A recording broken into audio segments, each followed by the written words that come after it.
Welcome to this journey of exploration of what it might be to take an integrative approach to peace building. A number of years ago, when he retired as Deputy Minister of Foreign Affairs, Peter Harder told me in a meeting that we had that it is really a major challenge to get people out of their silos, really working together to enhance each other's goals. And that became the impetus to work on something called Integrative Peacebuilding, which is really around getting people out of their silos, out of the walls that keep them from truly working together with other people into this integrative space. If we put that together with Alan Gevirth's political philosophy, in which he stresses positive human rights, he talks about people, ordinary people, everybody, the general population, of having a right to take action that is meaningful, that is to have this capacity to do things and to have a basic sense of well-being. And so if you think about positive human rights for everybody as something that society, institutions, corporations, governments have a duty to uphold, we can think in terms of this being a moral compass for integrative peace building. That's what we're working towards. In order to do that, we need to have an integrative orientation and combine that with integrative thinking, and that will lead to integrative action and actions that are continued to become practices. And so we have a whole paradigm then for integrative peace building. The ancient Hebrews had this idea of heart, and a lot of times we make a distinction between head and heart, but they had a sense of heart as being the core of one's being, where we think with our heart, we have emotions in our heart, our will comes from our heart, our values and orientation have to do with our heart. So even if you think about the common idiom that somebody is hard-hearted, it conveys that they're closed to ideas or they're closed to an emotional engagement with other people, whereas somebody who's open-hearted is somebody who's joyous, who has a feeling for other people and is open to new ideas. If we think about an integrative orientation, so the heart takes on a certain orientation, we can think about what are the silos. In which silos are we? How do we surround ourselves with a certain type of people that are just the same and are set in opposition to other people? So the opposite of being integrative is to be fragmented and to do things piecemeal, each person or each group working only for themselves. And so if our orientation changes to one of really wanting to work with other people, really wanting to enhance what they're doing so that everybody's better off, so everybody has a greater capacity to do things, then we have to think about who are the people with whom we could take an integrative approach, whose efforts need to be brought together. So we can think about schools that are divided and how they could be brought together, or how they could do things together, how they could lead to better relationships among people. We can think about political systems that are divided on the basis of allegiance to ethno-national groups, for instance, and how can you take an approach that's open, that says, wouldn't we all be better off if we could work towards some common goals, or we could enhance each other's efforts? So we could think about crossing divides, ethno-national divides, religious divides, and so on, and signal that we're open to embrace. And Miroslav Volf has this wonderful book on exclusion and embrace, and he talks about how the first aspect of embrace is to just open our arms to signal we're open to doing something together with you. So integrative thinking embraces complexity. It says, okay, we know that these problems are wicked, they're intractable, they're complex. There's no straightforward way through them, but we can say, let's live with that, and with the hope that we can find a way through, that something new is going to emerge that's going to provide light for everybody. It's sometimes paradoxical that that groups that logically shouldn't be together come together.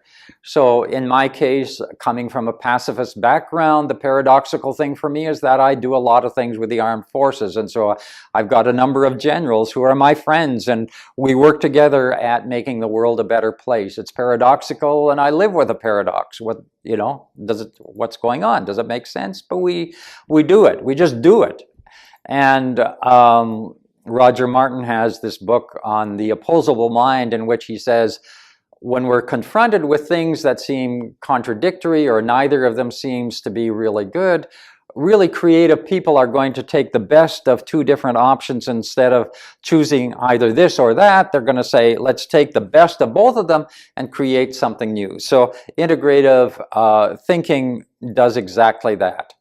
Now, Stuart Kaufman has done a lot of work on emergent creativity, and he has this concept of criticality, which is the circumstance in which it's likely that something new is going to emerge. It doesn't say for sure that it will, but it's likely.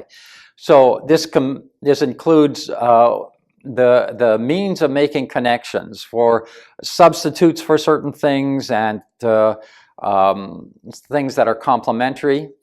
And he has that as one axis of criticality, and the other one is the diversity of resources.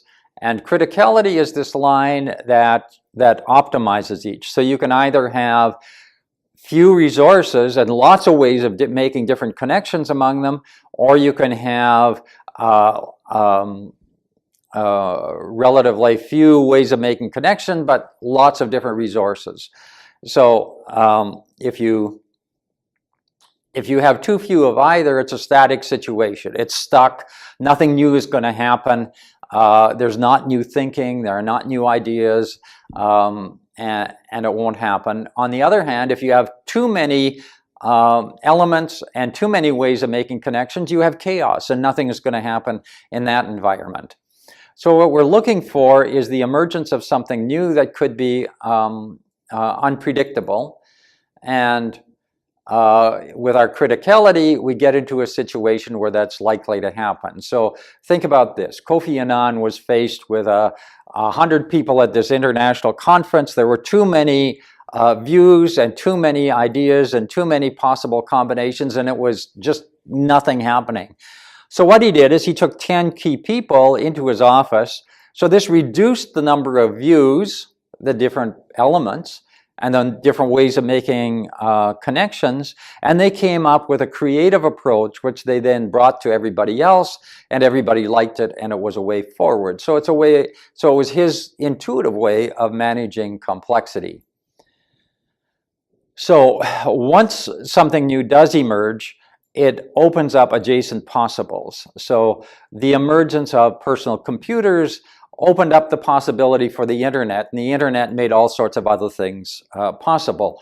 So that's what we talk about by the adjacent possible whenever there's a new development. And in peace building, if you're attentive to this, you can make the most of these adjacent possibles. So when we think about the actions associated with integrative peace building, some of them are communicative actions that are either gestures and symbols, actions that convey a message, or the actual use of words.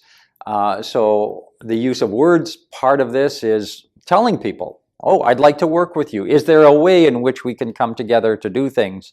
The signals are to do something concrete, to show hospitality, to go through the actions of bringing people together, or just give a gift to somebody as a gesture of saying, listen, I appreciate you, and it would be nice to work together.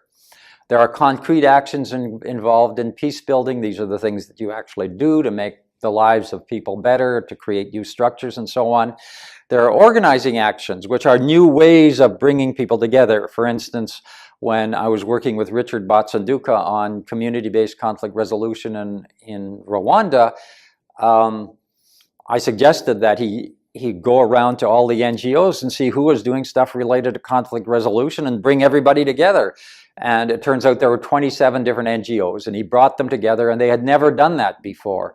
But it was an organizing action that was leading to an integrative approach rather than coming in and saying, you know, we've got the answer for everybody. You You listen to everybody and say, how can our piece of the puzzle fit in with what everybody else is doing?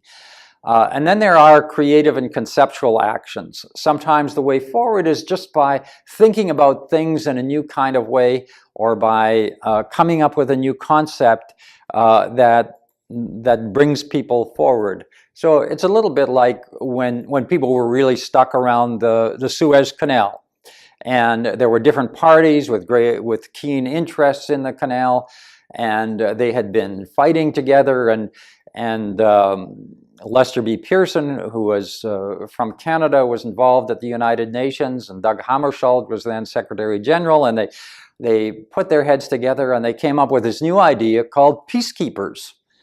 And so Canada contributed, and other countries contribute peacekeepers to sort of make certain that the two parties would not get back into violent conflict, and that started a whole movement of peacekeeping within the United Nations.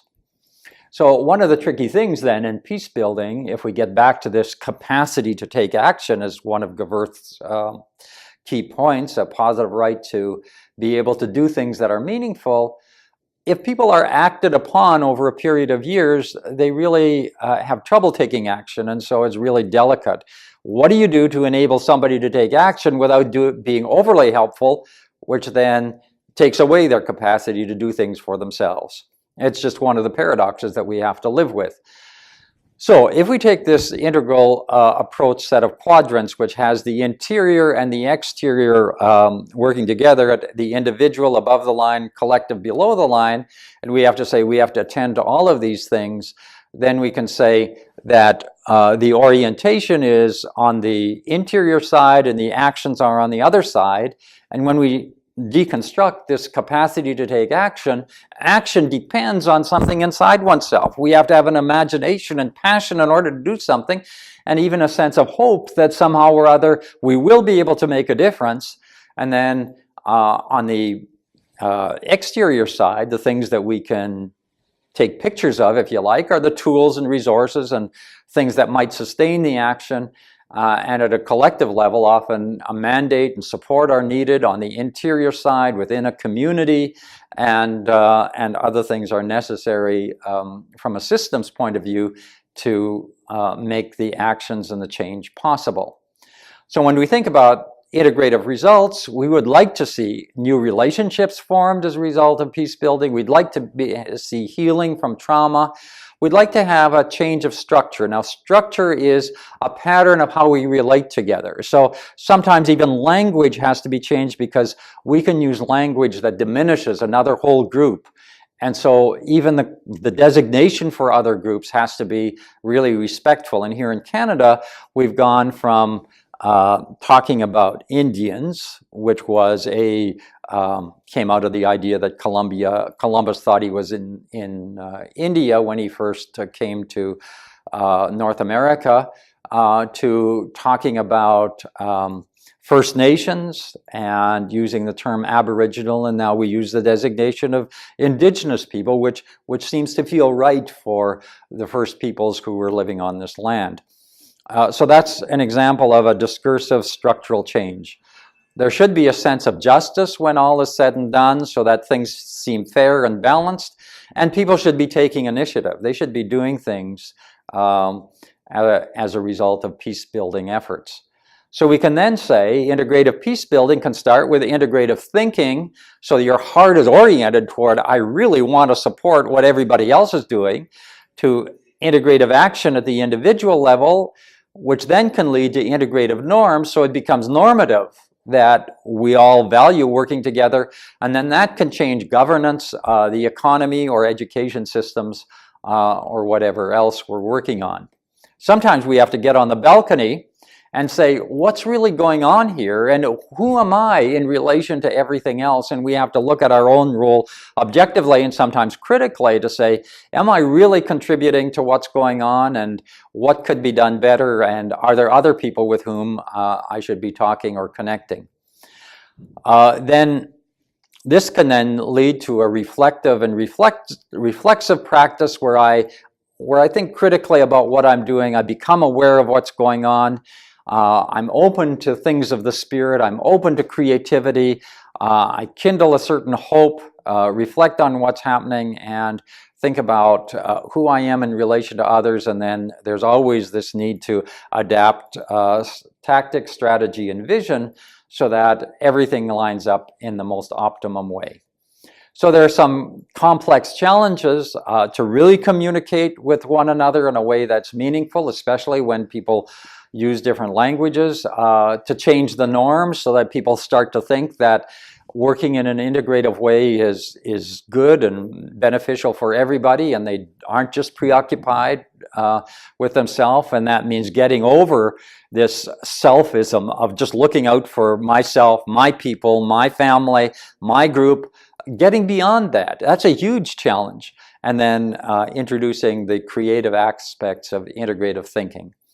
So I'm really pleased to be on a journey of contributing to the well-being of people who have had some difficult challenges. And if people want to get in touch with me, there's my email address. And again, blessings, and I think of blessing as that which is empowering, that which illuminates, that which adds positive value to one's life. So rich blessings to everybody on this journey of integrative peace building.